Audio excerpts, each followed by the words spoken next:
to 16. Oo. Tapos yung ating loob is 8 to 10. Oo, 8 to 10. Ayan po yung duplex natin dito. Saan doon? Block 9. Ganyan. Yan po ang duplex natin. Yung mga townhouse yan. Alam niyo naman, no, townhouse Nasa natin. gilid, 4 cluster, 6 cluster. Kaya magkakaroon po tayo mga RFO.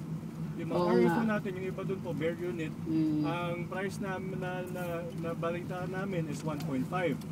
Okay. Opo, bare yun. Walang tiles, walang ceiling. Sila bahala magdisenyo. Ito po yung start ng ating amenities.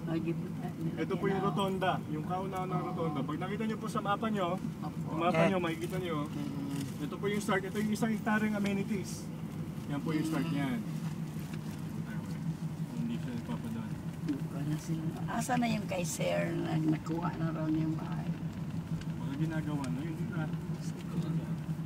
Sino po yun? Yung nakaputi kanina.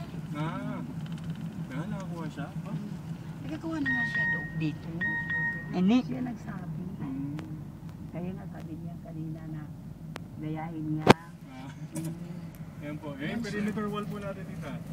Oo. 6 feet. Diba? Parang 6 feet no? Mababa. Opo, pero yung lupa kasi niya dito nandiyan sa... Pero pag mag-request daw na medyo rastasan. Yan po, ito yung amenity area natin dito. Ito na. Ito mag-start. Yan. Yung ating... Kaya swerte nga ng mga bahay dito nga. Pagtawid na nila, yan na. At saka yung tingnan mo nga yung ating mga double attach, single attach, yan na siya. Ayun o, pinipintalahan na o. Yun po. Patapos na yan, this month. Yan, village homes. Yan, ito Maanohan na natin yung secondary gate. Opo, yun po yung secondary gate natin dito. Saan? Yun po, yung may mga yun. Yan? Ayun, yung may dumadaan naman sa akin. Yan natin secondary gate. Kahit saan po kayo mapunta, kahit sa estate homes kayo doon, banda doon sa dulo, accessible pa rin yung gate nyo.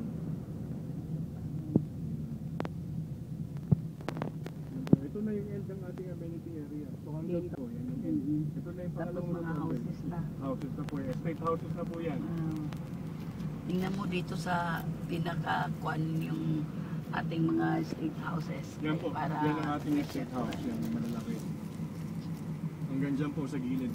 Yan na po yan. Makita nyo po, kahit saan kayo mapunta, tanaw nyo pa rin yung gate. Oo nga. Napakalapit, kahit lakarin, pwede. Mag-jogging lang. Pag-jogging lang. Ang kuan natin dito maging ano tayo sa mga yung sa contractor daw. Ayan po dito, ginagawa pa yung ating perimeter fence. Ano ba yung creek ba yan? Creek po, ano po yan, patay, hindi naman patay na, nag-umagos pa rin yung batas yan dito. Pero ano yan, 30 meters away. Deep yan. Malalim talaga yan. Malalim ba talaga? Hindi siya mag-overflow? Hindi po, never. Pag nag-overflow yan, wala na Manila. Mataas talaga utang. Anong housing project yon? Ay, hindi ko alam. Yun yata ang kuan. Ano ba yung sabi na? Norfine? Ano Norfine? Norfine ba? Baka po. Norfine yata. Yan po, yan yung mga ano natin.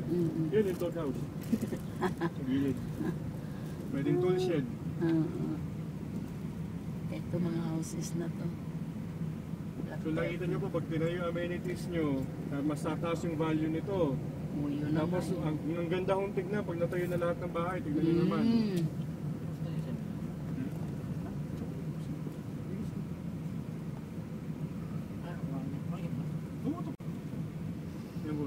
Kahit tignan nyo naman yung mga inner roads nyo, ang lalaki pa rin, ang lalapad.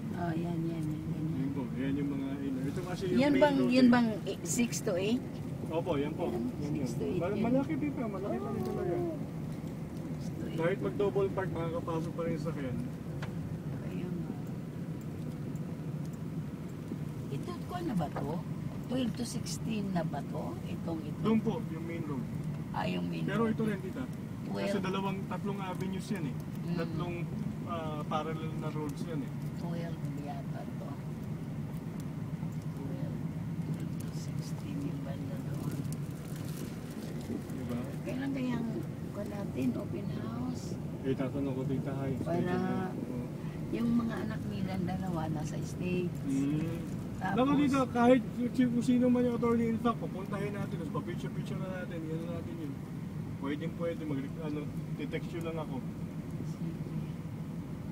Kahit na lang hindi, kahit hindi open house kayo, Kahit po.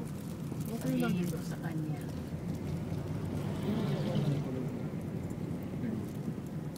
Yan po yung mga townhouse natin. Yan Oo nagsisimula. Yan, hanggang doon, sa mga gitna. Gilid-gilid. Opo.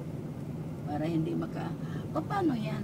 Pag tapos na lahat, for sale na Or lang sila. ibebenta na rin yan dito. Doon tayo sa townhouse. Kaya din. Pupunta rin yata sila. Tapos yung harapan natin dito, dito, yan, magiging commercial yan. Ay, sabi, wala daw. Meron. Residential lang. Hindi. Sure ka. Oo. Tapos magkano na lang. Hello. Hello. I'm a bit busy. No, later. Lunch mo ba? Okay. Tawagan kita after 2 minutes. Alright, bye-bye.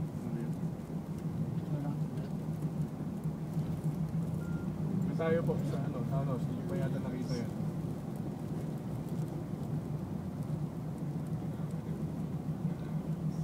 Yan pong dulo natin end unit. Yan po ang ating Duplex. model.